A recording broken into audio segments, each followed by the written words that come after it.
Hello friends, नमस्कार। Welcome to divine biology. मैं हूं doctor Jitendra Kumar, assistant professor zoology, government of Rajasthan. साथियों, आज हम एक बहुत ही महत्वपूर्ण टॉपिक के ऊपर डिस्कस करने जा रहे हैं, national parks and tiger reserve of Rajasthan. इस टॉपिक से रिलेटेड आपको प्रत्येक एग्जाम में क्वेश्चन देखने के लिए मिलेंगे, चाहे वो फर्स्ट ग्रेड एग्ज़ाम हो, सेकेंड ग्रेड एग्ज़ाम हो, असिस्टेंट प्रोफेसर एग्ज़ाम हो, और अभी जो असिस्टेंट प्रोफेसर की जो संविदा पे जो वैकेंसी है, टीचिंग एसोसिएट की जो वैकेंसी है, वहाँ से भी क्वेश्चन, वहाँ पे भी ज़रूरी यहाँ से क्वेश्चन पूछे जा सकते हैं। तो इस टॉपिक को आज हम डिटेल में डिस्कस करेंगे और ऑथेंटिक डेटा के साथ में डिस्कस करेंगे। साथियों, जो फॉरेस्ट डिपार्टमेंट राजस्थान ने 2025-26 की जो स्टैटिस्टिक्स की रिपोर्ट पेश की है, रिपोर्ट जो जारी की है, उस रिपोर्ट के अनुसार राजस्थान के अंदर नेशनल पार्क्स की संख्या वर्तमान में है 3।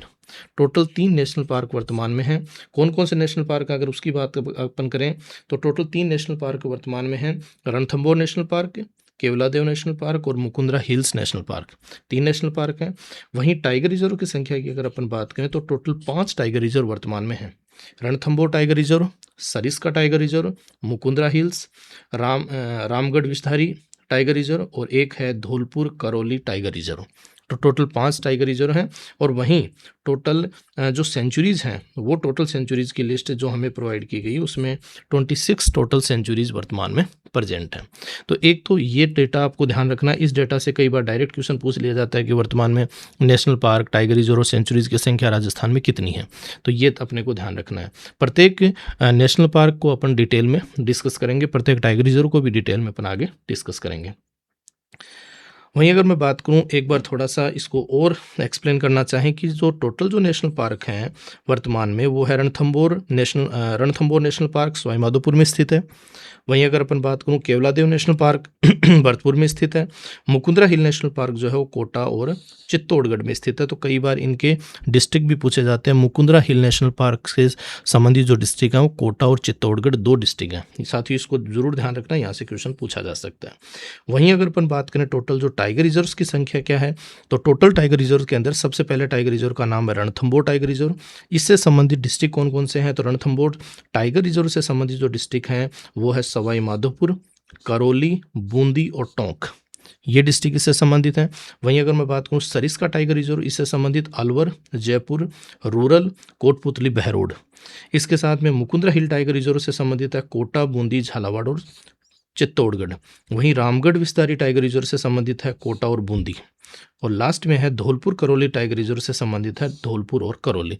तो कई बार डायरेक्ट इनसे डिस्ट्रिक्ट से रिलेटेड क्वेश्चन भी पूछे जा सकते हैं कि कौन सा टाइगर रिजर्व जो है उससे संबंधित डिस्ट्रिक्ट कौन कौन से हैं। जैसे अपने यहाँ पे राजस्थान के अगर टोटगढ़, रावली, अभयारण्य से क्वेश्चन फर्स्ट ग्रेड में पूछा हुआ है कि इससे कौन कौन से डिस्ट्रिक्ट इससे संबंधित हैं। तो इस तरीके से यहाँ से कोई भी क्वेश्चन पूछा जा सकता है। मुकुंदरा हिल टाइगर रिजर्व का क्वेश्चन दे सकते हैं कि इससे संबंधित डिस्ट्रिक्ट निम्न में से कौन सा नहीं है। तो कोटा, बूंदी, झालावाड़ और चित्तौड़गढ़, इनके अलावा जो डिस्ट्रिक्ट होगा वो उसका आंसर हो जाएगा। तो ये ज़रूर ध्यान रखना। तो टाइगर रिजर्व की संख्या है 5 और नेशनल पार्क की संख्या है 3। नेशनल पार्क की अगर मैं बात करूं तो अपन डिटेल में अगर इसको देखना चाहें तो सबसे पहले जो नेशनल पार्क का नाम है रणथंबोर नेशनल पार्क सवाई माधोपुर में स्थित है। भारत के सबसे बड़े टाइगर रिजर्व में से एक माना जाता है। नंबर 2 पे केवलादेव घाना नेशनल पार्क भरतपुर में है। ये यूनेस्को वर्ल्ड हेरिटेज साइट के रूप में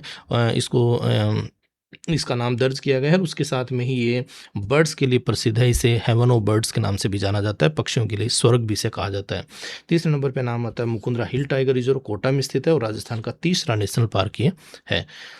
अगर इसको और आगे अपन देखें तो एक एक के बारे में अगर डिस्कस करना चाहें तो सबसे पहला जो नेशनल पार्क है उसका नाम है Ranthambore national park Sawai Madhopur. Ranthambore national park Sawai Madhopur की बात करें साथियों, तो ये नेशनल पार्क जो है राजस्थान के सवाई माधोपुर जिले में अरावली और विंध्य पर्वत श्रृंखलाओं के संगम पर स्थित है। 1955 में इसे सवाई माधोपुर गेम सेंचुरी के रूप में बनाया गया था। 1955 में इसे सवाई माधोपुर गेम सेंचुरी के रूप में इसको बनाया गया था।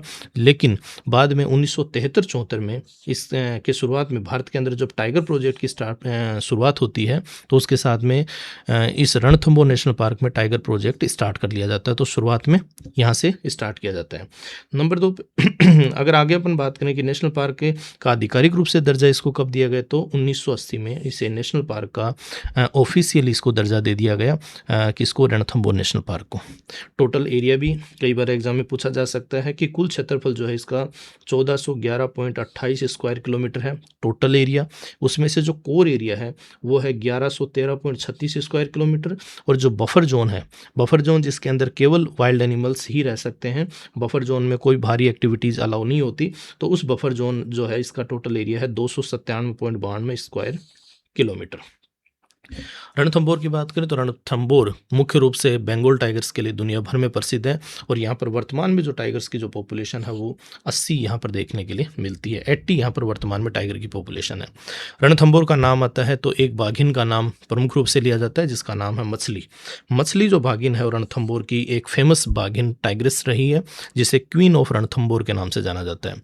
रणथंभौर में मछली की लोकप्रियता के चलते साल 1998 से 2009 के बीच सरकार को हर साल करीब 10 मिलियन अमेरिकी डॉलर की आय हुई थी। उनके कंजर्वेशन के अंदर उनके योगदान और पर्यटन में उनके अट्रैक्शन के लिए मछली को लाइफ टाइम अचीवमेंट अवार्ड भी दिया गया, और साथ ही केंद्र सरकार ने बाघिन मछली के नाम पर एक डाक टिकट भी जारी किया था।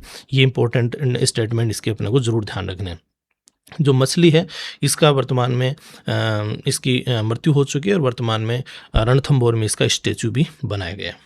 वर्तमान में अगर अपन बात करें कि कौन से बाघ यहाँ पर प्रसिद्ध है, तो वर्तमान में नाम याद रखना, एक तो एरोहेड और दूसरा रिद्धि, दो बाघ हैं जो वर्तमान में रणथंभौर नेशनल पार्क में प्रसिद्ध हैं। बाघों के अलावा रणथंभौर के अंदर और भी वाइल्ड एनिमल्स आपको देखने के लिए मिलते हैं, जिनमें मैमल्स की कैटेगरी में अगर आप देखें तो यहाँ पर स्लॉथ बियर आपको देखने के लिए मिलेगा, कैरेकल, जंगल कैट, और इसके अलावा स्ट्राइप्ड हाइना, जैकोल और जंगली सुअर यहाँ पर आपको प्रमुख रूप से देखने के लिए मिलेंगे। अगर खुर वाले जीवों की बात करें, अंगुलेट्स के बारे में बात अगर अपन करें, तो सांबर हिरण, चीतल, इंडियन गैजल, चिंकारा आपको देखने के लिए मिलेगा, और नील गाय वगैरह देखने के लिए मिलेगी। बर्ड्स की बात करूँ तो यहाँ पर पक्षियों की लगभग 320 प्रजातियाँ देखने के लिए मिलती हैं, जिनमें प्रमुख रूप से जो पक्षी हैं उनमें पेंटेड स्टॉर्क देखने के लिए मिलता है, सारस क्रेन देखने के लिए मिलता है, इंडियन वल्चर, ये नाम जरूर याद रखना, क्रिटिकली एंडेंजर्ड स्पीसीज है इंडियन वल्चर, जो आपको रणथंभौर में देखने के लिए मिल सकता है। क्रेस्टेड सरपेंट ईगल और ब्राउन फिश ऑल भी आपको यहाँ पर देखने के लिए मिलते हैं। रेप्टाइल्स की बात अगर मैं करूँ तो रेप्टाइल्स के अंदर आपको क्रोकोडाइल देखने के लिए मिलते हैं। इसके अलावा भारतीय जो अजगर और डेजर्ट जो मॉनिटर लिजार्ड है, जिसे गोयरा के नाम से जानते हैं, तो डेजर्ट मॉनिटर लिजार्ड भी आपको यहाँ देखने के लिए मिलती है। तो ये रणथंभौर के बारे में कुछ खास बातें थी जो अपने को ध्यान रखनी है। वहीं अगर मैं बात करूँ रणथंभौर के अंदर फोना की बात हमने कर ली, अगर मैं फ्लोरा के बारे में बात करूँ तो यहाँ पर प्रमुख रूप से ट्रॉपिकल ड्राई डेसिडुअस फॉरेस्ट देखने के लिए मिलता है। ट्रॉपिकल ड्राई डेसिडुअस फॉरेस्ट यानी शुष्क पर्णपाती वन प्रमुख रूप से देखने के लिए मिलते हैं, और टोटल एरिया में लगभग 75% हिस्से के को कवर करने वाले जो वृक्ष हैं वो धोक के वृक्ष हैं। ये ध्यान रखना, एनोजिसस पेंडुला जो है, जो धोक के वृक्ष हैं, वो प्रमुख रूप से आपको यहाँ देखने के लिए मिलते हैं। वहीं उसके अलावा अगर आप देखेंगे तो बरगद आपको देखने के लिए मिलेगा, पीपल, नीम और छीला, जिसे फ्लेम ऑफ द फॉरेस्ट के नाम से भी जाना जाता है, ये पेड़ भी यहाँ पर आपको प्रमुख रूप से देखने के लिए मिलेंगे। वहीं अगर मैं बात करूं जियोग्राफी के बारे में थोड़ी सी, अगर इसके भौगोलिक क्षेत्र की बात अगर हम करें तो उत्तर के अंदर इसमें बनास नदी स्थित है, बनास नदी है, और दक्षिण के अंदर चंबल नदी इसकी सीमा बनाती है। पार्क के भीतर 3 मुख्य झीलें हैं, ये जरूर नाम इसका याद रखना। पार्क के अंदर 3 प्रमुख रूप से आपको झील मिलेंगे, एक का नाम है पदम तालाब, दूसरा का नाम है राजबाग तालाब, और तीसरे का नाम है मलिक तालाब। कई बार एग्जाम में सीधा क्वेश्चन पूछ लिया जाता है कि पदम तालाब और राजबाग तालाब का संबंध राजस्थान के किस नेशनल पार्क से है, तो रणथंभौर नेशनल पार्क से इसका संबंध है। वहीं अगर मैं बात करूं कि जो टाइगर हैं, टाइगर की सुरक्षा के लिए और उनकी निगरानी करने के लिए स्मार्ट पेट्रोलिंग सिस्टम का उपयोग किया जा रहा है वर्तमान में रणथंभौर नेशनल पार्क में। उस पेट्रोलिंग सिस्टम का नाम है एम स्ट्रिप्स, ये नाम जरूर ध्यान रखना। एम स्ट्रिप्स जो सिस्टम है वो बाघों की निगरानी और सुरक्षा के लिए एक स्मार्ट पेट्रोलिंग सिस्टम है, जिसका उपयोग कहाँ पर किया जा रहा है, रणथंभौर नेशनल पार्क में किया जा रहा है। वहीं अगर मैं बात करूँ कि रणथंभौर को दूसरे जो सेंचुरीज और जो नेशनल पार्क है उनके साथ में भी कनेक्ट किया जा रहा है कॉरिडोर के माध्यम से। रणथंभौर को रामगढ़ विस्तारी के साथ में कनेक्ट किया जा रहा है, कैला देवी के साथ में कनेक्ट किया जा रहा है। वहीं मध्य प्रदेश का जो कूनो नेशनल पार्क है उसके साथ में कनेक्ट किया जा रहा है। ये कनेक्ट करने वाला जो कॉरिडोर है इसे वाइल्ड लाइफ कॉरिडोर कहा जाता है। अगर अपन बात करें रणथंभौर नेशनल पार्क के बाद में दूसरे नंबर का जो नेशनल पार्क है राजस्थान का प्रसिद्ध नेशनल पार्क, जिसका नाम है केवलादेव घाना नेशनल पार्क भरतपुर। केवलादेव घाना नेशनल पार्क जो भरतपुर है, इसे मैंने पहले भी बताया आपको, हेवन ऑफ बर्ड्स या पक्षियों का स्वर्ग भी इसे कहा जाता है। पक्षियों के लिए प्रमुख नेशनल पार्क इसको माना जाता है। ये क्षेत्र भरतपुर के महाराजा जो सूरजमल थे, उनके द्वारा 1773 ईस्वी में स्थापित किया गया एक हंटिंग रिजर्व, एक निजी शिकारगाह हुआ करता था, जहाँ पर शिकार किया जाता था राजा के द्वारा। वहीं अगर मैं बात करूँ 1760 ईस्वी के अंदर यहाँ पर एक डैम बनाया गया जिसका नाम है अजान डैम। ये जो अजान डैम बनाया गया, तो इसके बाद में प्राकृतिक रूप से ही उस डैम के नीचे वाला जो हिस्सा है वो दलदल वाला क्षेत्र में कन्वर्ट हो गया, यानी वहाँ पर पानी इकट्ठा होना शुरू हो गया और वो दलदल वाले क्षेत्र में कन्वर्ट हो गया और वहाँ पर एक दलदल भूमि, एक वेटलैंड का निर्माण हो गया। और ये जो वेटलैंड है, इसे मैन मेड वेटलैंड या मानव निर्मित वेटलैंड इसे कहा गया। ये वेटलैंड का यहाँ पर निर्माण हो गया। 1981 में इसे भारत के पहले रामसर साइट के रूप में इसको शामिल कर लिया गया। भारत का जो पहला रामसर साइट के रूप में जो दर्जा जो दिया गया, वो चिल्का झील, ओडिशा की जो चिल्का झील है, उसके साथ में ही केवलादेव नेशनल पार्क का जो वेटलैंड है उसको भी रामसर साइट के रूप में दर्जा दिया गया 1981 में। ठीक है। वहीं अगर मैं बात करूं 1982 में इसे नेशनल पार्क का दर्जा दे दिया गया। ऑफिशियली इसको नेशनल पार्क का दर्जा दे दिया गया 1982 में, और शिकार के ऊपर पूर्णतः प्रतिबंध यहाँ पर लगा दिया गया। और वहीं 1985 में इसे यूनेस्को वर्ल्ड हेरिटेज साइट का दर्जा दे दिया गया। तो 3 प्रमुख रूप से जो ईयर है वो अपने को ध्यान रखनी है। 1981 में केवलादेव जो नेशनल पार्क में जो वेटलैंड है, उस वेटलैंड को रामसर साइट का दर्जा दिया गया 1981 में। 1982 में केवलादेव को नेशनल पार्क का दर्जा दे दिया गया, राष्ट्रीय उद्यान का इसको घोषित कर दिया गया।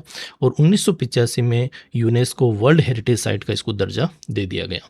एक फेमस ऑर्निथोलॉजिस्ट हैं डॉक्टर सलीम अली, जिसे बर्डमैन ऑफ इंडिया के नाम से जाना जाता है, उनका संबंध इस पार्क की स्थापना और साइबेरियन जो सारस हैं उनके संरक्षण में इनकी महत्वपूर्ण भूमिका मानी जाती है डॉक्टर सलीम अली की। तो डॉक्टर सलीम अली जो फेमस ऑर्निथोलॉजिस्ट हैं, उनका संबंध राजस्थान के किस नेशनल पार्क से है? तो केवलादेव घाना नेशनल पार्क भरतपुर से इनका संबंध माना जाता है। ये इंपॉर्टेंट पॉइंट अपने को ध्यान रखना है। वहीं अगर मैं बात करूं कि इस नेशनल पार्क का जो कुल क्षेत्रफल है 29 स्क्वायर किलोमीटर ही है। छोटे से क्षेत्रफल में फैला हुआ ये एरिया है, जिसमें प्रमुख रूप से 2 प्रमुख नदियां हैं, गंभीर और बाणगंगा नदियों का पानी यहाँ पर आता है। 2 नदियों का पानी आता है इसमें, गंभीर नदी और बाणगंगा नदी का पानी यहाँ पर आता है। आगे अगर अपन बात करें कि यहाँ पर जो वाइल्ड लाइफ की क्या स्थिति, उसकी बात अगर मैं करूँ तो यह पार्क जो है अपनी एवियन डाइवर्सिटी के लिए, पक्षियों की विविधता के लिए प्रमुख रूप से दुनिया भर में प्रसिद्ध है। पक्षियों की बात अगर करें तो यहाँ पक्षियों की 375 से अधिक जातियाँ, 375 से अधिक प्रजातियाँ यहाँ पर पक्षियों की आपको देखने के लिए मिलेंगी, जिनमें प्रमुख रूप से जो नाम आता है माइग्रेटरी बर्ड्स, जो कि यहाँ पर माइग्रेटरी बर्ड भी हैं। क्यों है माइग्रेटरी बर्ड? क्योंकि सेंट्रल जो एशियन फ्लाईवे का ये जो है ये प्रमुख पड़ाव माना जाता है। यहाँ पर अफगानिस्तान, चीन और साइबेरिया से यहाँ पर पक्षी आते हैं। और फेमस नाम आपने सुना है साइबेरियन क्रेन, ये साइबेरियन क्रेन यहाँ पर आते हैं। ये साइबेरियन क्रेन जो है वो पहले कभी ये साइबेरियन क्रेन जो है उनका एकमात्र शीतकालीन ठिकाना जो है वो केवलादेव नेशनल पार्क ही हुआ करता था, लेकिन 2002 के बाद में यहाँ पर साइबेरियन क्रेन बहुत ही कम संख्या में या ना के बराबर यहाँ पर आ रहे हैं। अन्य पक्षियों की अगर मैं बात करूँ तो सारस क्रेन यहाँ पर आते हैं, painted stork, bar headed गीज, pelican और डक और ग्रेटर स्पॉटेड ईगल जैसे शिकारी पक्षी भी यहाँ पर पूर्ण रूप से आपको देखने के लिए मिलेंगे। मैमल्स की बात अगर मैं करूँ तो मैमल्स में 27 से अधिक प्रजातियाँ आपको मैमल्स की देखने के लिए मिलेंगी, जिनमें नीलगाय, सांभर, चीतल, वाइल्ड बोर, गोल्डन जैकॉल और ब्लैक बक, ये भी आपको यहाँ पर देखने के लिए मिलेगी। रेप्टाइल्स की बात करें तो इंडियन रॉक पाइथन, जिसे अजगर कहा जाता है, मॉनिटर लिजार्ड और कछुओं की 7 प्रजातियाँ यहाँ पर देखने के लिए मिलती हैं। इसके अलावा यहाँ मछलियों की 50 प्रजातियाँ भी पाई जाती हैं। तो ये यहाँ का जो वाइल्ड फोना है वो यहाँ पर आपको देखने के लिए मिलता है। वहीं अगर मैं बात करूँ इसके फ्लोरा के बारे में तो यहाँ की जो मुख्य वनस्पति है वो ट्रॉपिकल ड्राई डेसिडुअस फॉरेस्ट आपको देखने, ट्रॉपिकल ड्राई डेसिडुअस फॉरेस्ट और ड्राई ग्रासलैंड प्रकार की यहाँ पर आपको वनस्पति देखने के लिए मिलेगी, जिनमें प्रमुख रूप से एकेसिया यानी बबूल है, जामुन है, बेर है, ठीक है, साल्वाडोरा है, ये सब प्रकार की यहाँ पर आपको वनस्पति देखने के लिए मिलेगी। उसके साथ में प्रमुख जो घास है वो वेटिवेरिया प्रकार की घास आपको देखने के लिए मिलेगी। प्रमुख जो चैलेंजेज हैं यहाँ पर वो इस पार्क में कुछ चैलेंजेस भी आपको देखने के लिए मिलते हैं, जिनमें सबसे पहला जो चैलेंज है वो वाटर स्कार्सिटी, पानी की कमी यहाँ पर देखने के लिए मिलती है, क्योंकि इसके नज़दीक में पांचना बांध का निर्माण कर दिया गया, जिसकी वजह से इस नेशनल पार्क को मिलने वाला जो पानी है उसमें भारी कमी आई है, जो कि वाइल्ड एनिमल्स के लिए एक खतरा उत्पन्न कर रहा है। दूसरा, 1982 के अंदर पशु चराई के ऊपर रोक लगाने से कुछ ऐसी वीड्स या खरपतवार डेवलप हो गई, जिन्होंने पक्षियों के पक्षियों के भोजन वाले जो पौधे हैं उनको नष्ट कर दिया।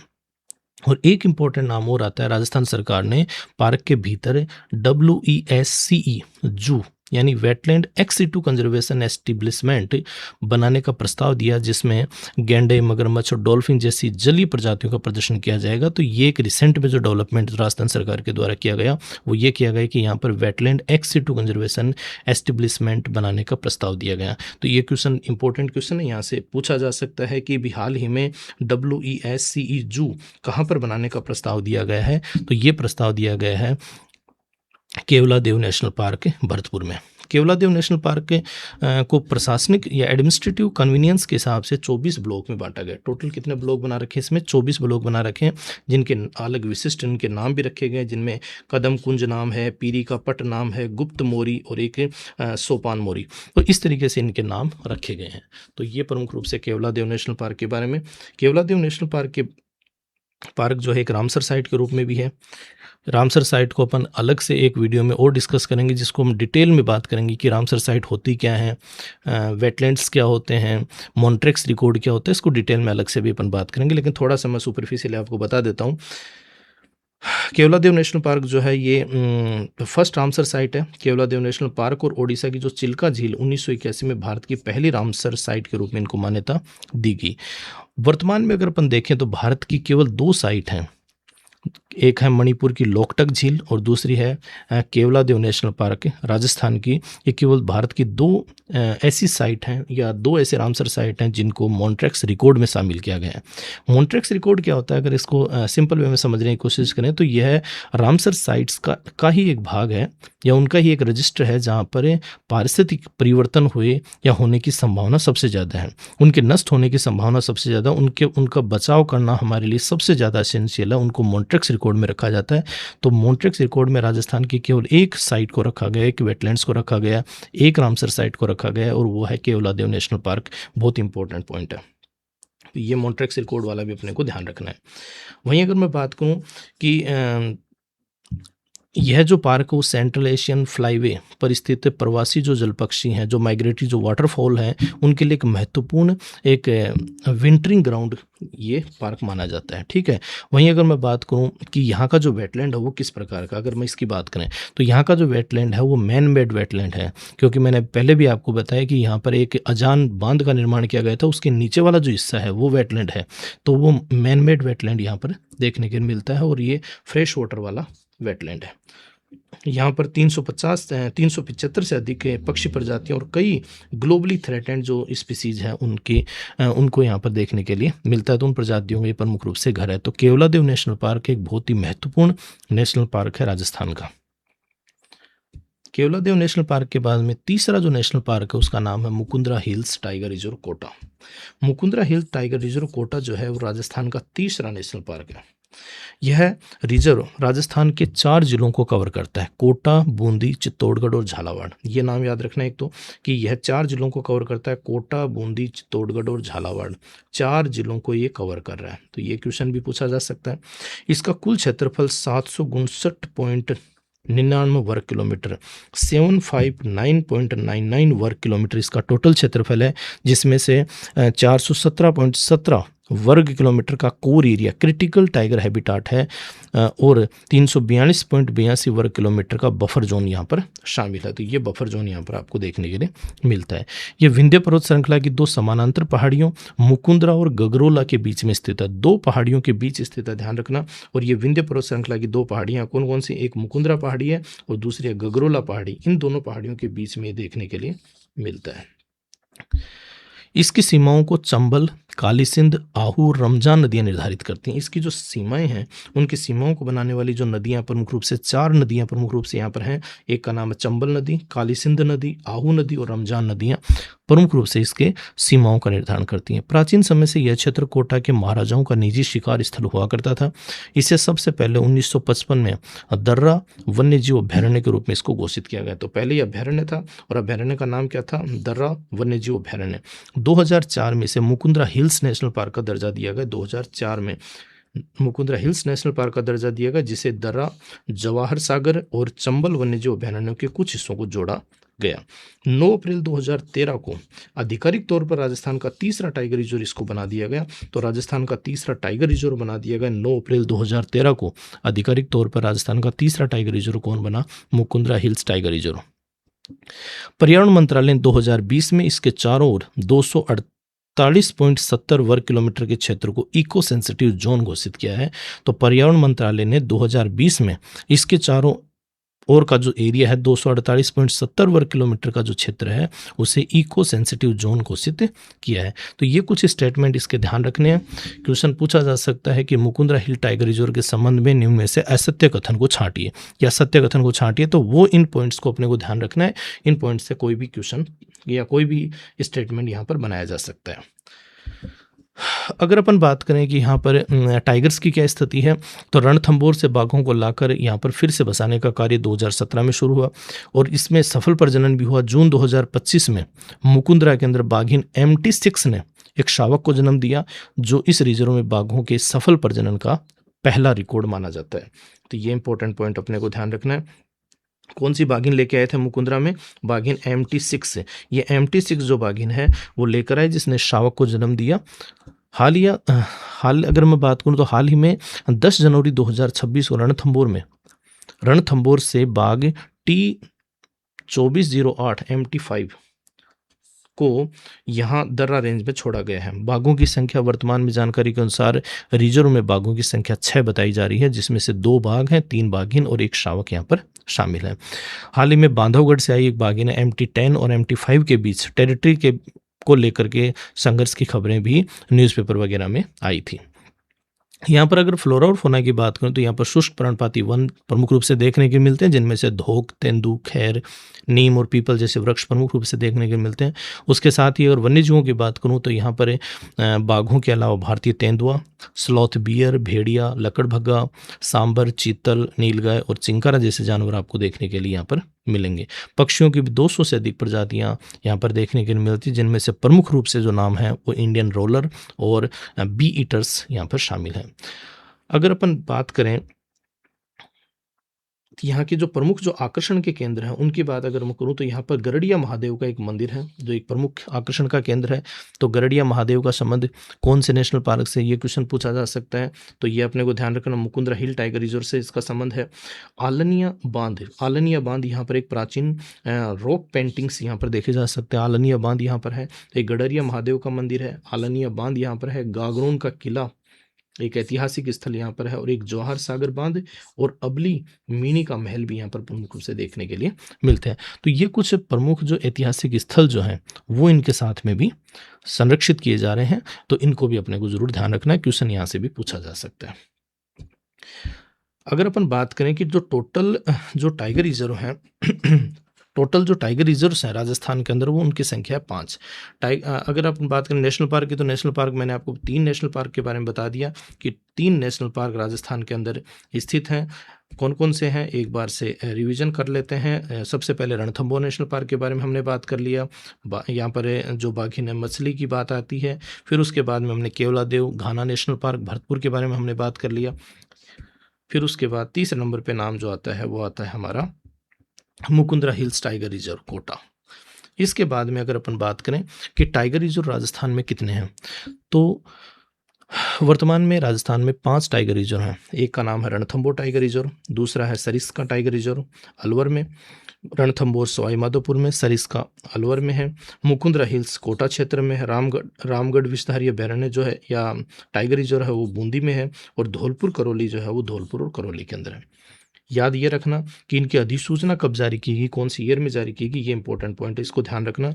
रणथंभौर की अधिसूचना 1973 74 में की गई, सरिस्का की 1978-79 में की गई, मुकुंदरा हिल्स को 2013 में इसकी अधिसूचना जारी की जाती है, रामगढ़ विस्तारी की 2022 में, और अभी लेटेस्ट में जो बना वो धौलपुर करौली बना है और इसकी अधिसूचना जारी की गई 2023 में। ठीक है, इनके क्षेत्रफल को भी आप ध्यान रख सकते हैं, ये भी आप देख लेना। अगर आप एक एक के बारे में बात करें कि जो रणथंभौर टाइगर रिजर्व है, इसके बारे में अभी भी हमने बात की कि रणथंभौर टाइगर रिजर्व 1973-74 में यहाँ पर प्रोजेक्ट टाइगर के तहत स्थापित भारत के पहले 9 टाइगर रिजर्व में से एक था कि भारत के अंदर टाइगर को कंजर्व करने के लिए एक प्रोजेक्ट टाइगर एक अभियान चलाया गया। इस प्रोजेक्ट टाइगर जो प्रोजेक्ट जो चलाया गया उसके तहत राजस्थान में रणथंभौर टाइगर रिजर्व को सबसे पहले शामिल किया गया था 1973-74 में। तो यहाँ पर टाइगर प्रोजेक्ट की यहाँ पर शुरुआत की जाती है, राजस्थान में रणथंभौर से शुरुआत की जाती है। सवाई माधोपुर जिले में स्थित है, अरावली और विंध्य पर्वतमाला के संगम पर स्थित है। ठीक है, इसका जो कुल क्षेत्रफल है वो 1411.29 वर्ग किलोमीटर का क्षेत्रफल है। अभी हमने सारा डिस्कस भी कर लिया, और ये बाघों की आबादी के लिए एक प्रमुख स्रोत यहाँ पर माना गया है। ठीक है, और यहाँ पर एक वाइल्ड लाइफ कॉरिडोर भी बनाया गया है, वो भी आपने सारी बातें डिस्कस कर ली। तो खास बात याद रखनी, 1973-74 के अंदर जो प्रोजेक्ट टाइगर जो चलाया गया उसके तहत भारत के जो पहले जो 9 टाइगर रिजर्व हैं उनके अंदर स्टार्ट किया गया, जिसमें से राजस्थान का टाइगर रिजर्व कौन सा था? Ranthambore tiger reserve. नंबर 2 पे जो आता है उसका नाम है Sariska tiger reserve. Sariska tiger reserve जो है 1978-79 में 1978-79 के अंदर टाइगर रिजर्व के रूप में इसको अधिसूचित किया गया। अलवर जिले में स्थित है। इसका जो विस्तार है इसका विस्तार है 1213.34 वर्ग किलोमीटर इसका विस्तार है। सुप्रीम कोर्ट ने हाल ही में सरिस्का के नाजुक परिस्थिति तंत्र की रक्षा की। इसके आसपास की सभी खनन जो गतिविधियां, माइनिंग जो एक्टिविटीज है, उनके ऊपर इसने रोक लगा दी। वहीं अगर मैं बात करूं, तीसरे नंबर का टाइगर रिजर्व है वो है Mukundra hills tiger reserve. Mukundra hill tiger reserve को 9 अप्रैल 2013 में राजस्थान के तीसरे टाइगर रिजर्व के रूप में इसको अधिसूचित किया। ये इंपॉर्टेंट पॉइंट अपने को ध्यान रखना है।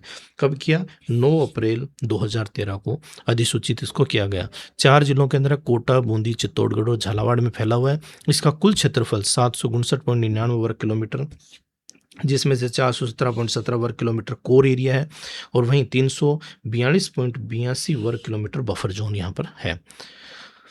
मुकुंदरा और गागरोला की जो पहाड़ियाँ उनके बीच में एक घाटी है, वहाँ पर ये स्थित है। चंबल, काली सिंध, आहू, रमजान नदियों से घिरा हुआ पूरा का पूरा क्षेत्र है। दिल्ली मुंबई एक्सप्रेस वे जो है इसके कोर एरिया से गुजरता है। इसके लिए जिसके लिए यहाँ वन्य जीवों के बचाव हेतु 8 लेन के एक टनल और प्राकृतिक क्रॉसिंग भी यहाँ पर बनाई गई, जिसकी वजह से ये काफ़ी चर्चा में रहा था। तो दिल्ली मुंबई जो एक्सप्रेस वे है, इंडस्ट्रियल जो कॉरिडोर या एक्सप्रेस वे, दिल्ली मुंबई जो एक्सप्रेस वे है वो इसी मुकुंदरा हिल टाइगर रिजर्व से गुजरता है। इसके लिए जो वाइल्ड लाइफ एनिमल्स हैं उनके बचाव के लिए एक तो 8 लेन की सुरंग यहाँ पर बनाई गई है, टनल बनाई गई है और प्राकृतिक जो क्रॉसिंग्स हैं वो बनाई गई हैं। तो इसके लिए काफ़ी चर्चा में रहा था अभी हाल ही में। चौथे नंबर पे नाम आता है टाइगर रिजर्व का नाम रामगढ़ विस्तारी टाइगर रिजर्व। ये भी इंपॉर्टेंट नाम है। इसे 2020 में टाइगर रिजर्व घोषित किया गया। इंपॉर्टेंट है। ये बूंदी जिले में स्थित है। रामगढ़ विस्तारी कहाँ पर है? बूंदी जिले में स्थित है। क्षेत्रफल की बात करूँ तो 1501.89 वर्ग किलोमीटर के साथ राजस्थान का सबसे बड़ा टाइगर रिजर्व। ये क्वेश्चन पूछा जा सकता है, बहुत इंपॉर्टेंट क्वेश्चन है। राजस्थान का सबसे बड़ा, क्षेत्रफल की दृष्टि से राजस्थान का सबसे बड़ा टाइगर रिजर्व कौन सा है? तो क्षेत्रफल की दृष्टि से राजस्थान का सबसे बड़ा टाइगर रिजर्व है रामगढ़ विस्तारी टाइगर रिजर्व। इसका 1501.89 वर्ग किलोमीटर का इसका टोटल एरिया है। वहीं रणथंभौर मुकुंदरा हिल्स के बीच एक महत्वपूर्ण क्रिटिकल लिंक कॉरिडोर या वाइल्ड लाइफ कॉरिडोर के रूप में भी काम कर रहा है, जो बाघों के स्वतंत्र आवागमन को सुगम बनाता है। 5वें नंबर का जो टाइगर रिजर्व उसका नाम है धौलपुर करौली टाइगर रिजर्व। इसे 2023 में राजस्थान के 5वें टाइगर रिजर्व के रूप में इसको अधिसूचित किया गया। धौलपुर और करौली जिलों के अंदर स्थित है। कुल क्षेत्रफल की बात करो तो 599.64 वर्ग किलोमीटर का इसका टोटल क्षेत्रफल है। तो इस तरीके से राजस्थान के अंदर वर्तमान में 5 टाइगर रिजर्व हैं और 3 नेशनल पार्क के बारे में मैंने आपको बताई। 5 टाइगर रिजर्व उसमें Ranthambore tiger reserve, Sariska tiger reserve, Mukundra hills tiger reserve, Ramgarh Vishdhari tiger reserve, Dholpur Karauli tiger reserve. तो इस तरीके से टोटल 5 टाइगर रिजर्व हैं। इनके बारे में हमने सभी प्रकार के स्टेटमेंट को हमने यहाँ पर कवर कर लिया, सभी डिटेल्स हमने देख ली। यहाँ से सभी स्टेटमेंट को अच्छे से आप तैयार कर लेना। यहाँ से क्वेश्चन आने की प्रबल संभावना हर कंपटीशन एग्जाम में रहती है। ठीक है, तो इनको आप अच्छे से इनके नोट्स प्रिपेयर कर लेना, अच्छे से इसको आप पढ़ लेना और पढ़ते रहिए, मस्त रहिए, डिवाइन बायोलॉजी के साथ जुड़े रहिए और ऐसे ही इम्पोर्टेंट वीडियोज़ के लिए हमारे चैनल को लाइक और सब्सक्राइब ज़रूर करें। Thank you for watching. Thank you so much.